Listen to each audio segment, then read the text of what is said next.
Punctuality is the frontier between civilization and barbarism. When someone tells you, let's meet around 5, and arrives at 5:45 without so much as an apology, when the train announces indefinite delays and you are already standing on the platform with your valise, when the plumber promises Tuesday morning and appears on Thursday afternoon, if at all, you are not witnessing trifling breaches of etiquette. You are witnessing the quiet collapse of a civilizational achievement which the West required centuries to refine and secure. Punctuality has never been a mere question of courtesy. It has long been the highest expression of precision, the ability to master time rather than be mastered by it, to erect a shared order against chaos.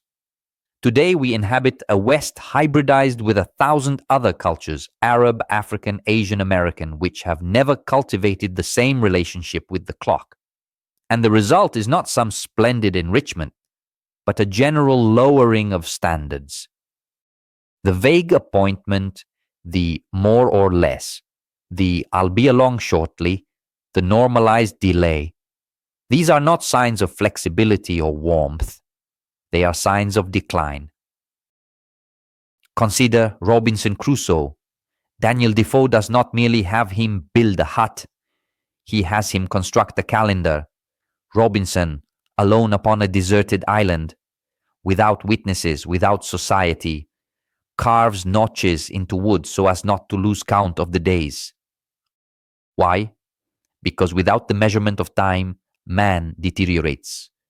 He declines into bestiality, into instinct, into the sheer animal present. The calendar is the civilized act par excellence. It is to say, I shall not surrender to chaos. I shall maintain structure even when no one requires it of me. Robinson does not mark the days for practical utility. He marks them to remain human, to avoid sinking into that condition where everything is indistinguishable, where time has no shape, where there is no difference between today and tomorrow because both are merely light and darkness, hunger and sleep. The man who loses time loses civilization, and the man who loses punctuality loses time. Then there is Waterloo. 18th of June, 1815. Europe is decided in a single afternoon. Napoleon Bonaparte, the military genius who reshaped the continent, awaits reinforcements. Marshal Grouchy has explicit orders. Pursue Blücher's Prussians and prevent them from reaching the battlefield. But Grouchy does not arrive. He hesitates, miscalculates, loses time. The Prussians arrive instead in the afternoon. And when they arrive, the balance shatters. Napoleon loses Waterloo not for want of courage, nor for initial numerical inferiority, but because of a delay. One man who did not arrive when he ought. European history alters its course. The French Empire collapses. Napoleon ends at St. Helena. All because someone was not punctual. This is not a picturesque anecdote. It is proof that time, in the hands of men, becomes destiny. He who governs it prevails. He who suffers it is undone. And he who arrives late betrays not merely order, but the very possibility of victory. In the military tradition, Prussian, British, Napoleonic, delay was not tolerated. It was scarcely forgiven. To arrive late to an order, a summons, an operation, meant court-martial, degradation, even execution in cases of desertion or operational delay.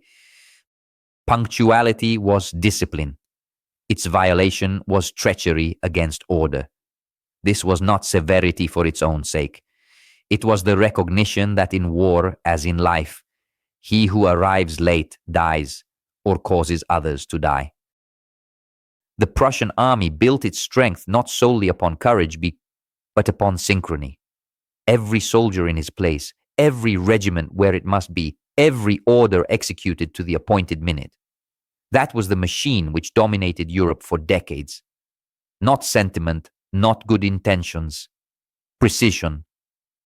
Or take Romeo and Juliet. Shakespeare constructs the greatest love tragedy of Western literature upon a delay. Friar Lawrence devises a plan. Juliet drinks a potion that simulates death. Romeo is informed by letter. All proceeds smoothly. But the letter does not arrive in time. Romeo, believing Juliet truly dead, poisons himself beside her body.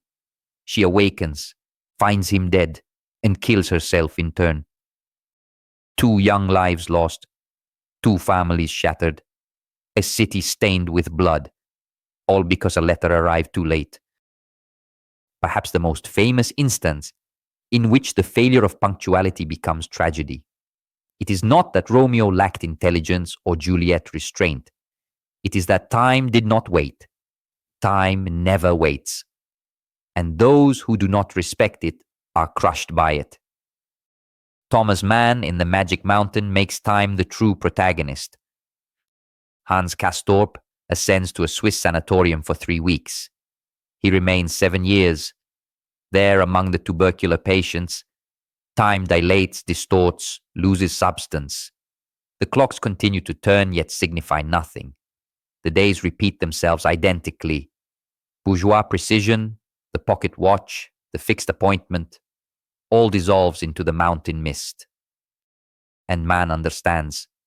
When time loses form, man loses direction. The sanatorium is a world outside the world, a place where punctuality no longer matters because there is nothing left to attain. It is the literary image of decadence. By contrast, Phileas Fogg in Around the World in 80 Days by Jules Verne is the perfect embodiment of punctuality as conquest.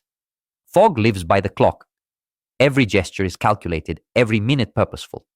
His wager, to circumnavigate the globe in 80 days, is possible only through an unbroken chain of honored connections. Trains boarded at the precise second, ships departing exactly when they must. Fogg is the modern man. He is the West at its zenith, not a romantic hero surrendering to fate, an engineer of time, and he triumphs because he knows time may be mastered, provided one first respects it. And Louis XVI, 1791, the French Revolution advances. The king still has a chance to flee, to reach loyal troops beyond the frontier, to organize a counteroffensive. The plan is ready. But Louis hesitates. He departs too late. The royal carriage is recognized at Varennes, halted, brought back to Paris. That delay cost the king his crown, and then his head. Had he left 2 hours earlier, perhaps French history would differ. But he did not leave 2 hours earlier. He left late. And those who depart late do not arrive. These are not antiquarian curiosities. They are lessons. Lessons in what occurs when time ceases to be a shared constraint, when more or less is deemed sufficient, when delay is normalized. Today in the West, that normalization is complete. Appointments are vague. Public transport unpredictable. People arrive when they please and apologize barely, or worse, not at all, because they deem it normal. Sorry I'm late has become a greeting, a formula to begin any meeting, but there is no longer shame in uttering it, no sense of having violated a compact. This is not progress, not open-mindedness, not learning from other cultures. It is regression. It is the forfeiture of one of the achievements that enabled the West to construct empires, railways, industries, complex systems that function because every cog turns at the appointed moment. Punctuality is respect. Respect for another's time, the sole resource that cannot be renewed. He who arrives late is saying, "Your time is worth less than mine. Your schedule may wait. Your necessities are secondary." It is an act of arrogance disguised as nonchalance, So what is to be done? First, introduce into your routine a discipline of punctuality. Not towards yourself, that is easy, but towards others. Arrive when you say you will arrive. If you say 5 o'clock, be there at 5, not 10 past, at 5. This does not render you rigid.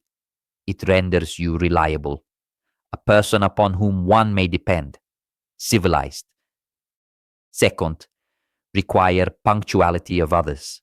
Cease accepting delay as inevitable. Cease saying it doesn't matter when someone arrives half an hour late. It does matter. It matters greatly. It signifies that the person does not respect you sufficiently to organize himself. You need not be discourteous. You need not make a scene. But you may remark upon the delay. You may request that next time be different. You may, if lateness is chronic, decline further appointments. To re-establish the frontiers of civilization begins with small gestures. Punctuality is one of them. It is not heroic. It will not win you battles. But it is a way of saying, I belong to a tradition that believed in precision, in order, in mutual respect. And I shall not abandon it merely because those around me have decided that time is elastic. Time is not elastic. It moves on, indifferent, and those who fail to respect it are swept aside, like Grouchy at Waterloo, like Friar Lawrence's letter, like Louis XVI's on the road to Varennes. Robinson Crusoe, alone upon his island, understood that civilization begins with a calendar, with notches cut into wood, with the refusal to yield to chaos even when yielding would be easier. You are not alone upon an island, yet you live in a world that has forgotten this lesson. You may choose to remember it. You may choose to be punctual, and you may choose to require punctuality. It is a small gesture, but the frontiers of civilization are defended thus. One appointment at a time.